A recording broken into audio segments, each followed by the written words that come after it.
Ada beberapa obstacle kalau kita mau bikin bisnis. Yang pertama misalnya, udah punya modal, udah bisa mulai dong. Karena modalnya juga nggak ada gitu.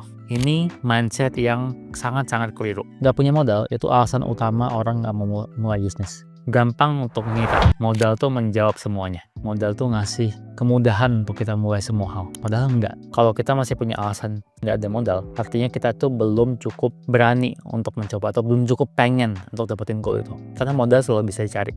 Kita banyak ngambil sebuah keputusan karena pengen nyenengin lingkungan kita, nggak berani ngambil keputusan yang beda. Satu hal yang dibahas di buku Felix Dinis, How to Get Rich, kalau kita ngomong nggak punya modal, itu tuh sebenarnya menunjukkan kalau kita punya fear, punya ketakutan. Takut untuk gagal, takut untuk terlihat bodoh, takut untuk diceng-cengin, dan sebagainya. Felix Dinis bilang bahkan, fear destroy ambition far more effectively than obstacles. Yang harus dilakukan adalah face the fear gitu. Kalau kita nggak punya modal, ya udah nggak apa-apa. Tapi kita tetap coba dan ketakutannya bakal tetap ada, nggak bakal hilang.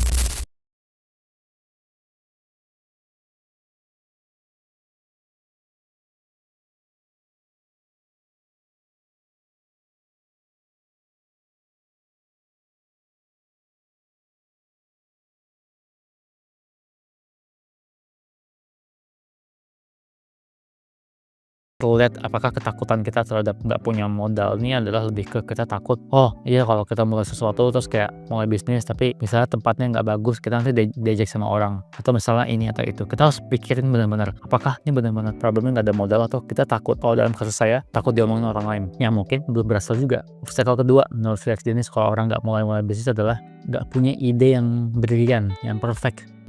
Bisnis tuh kayak mungkin acara-acara di TV ya, kayak di Shark Tank atau apa gitu. Kita punya produk yang bagus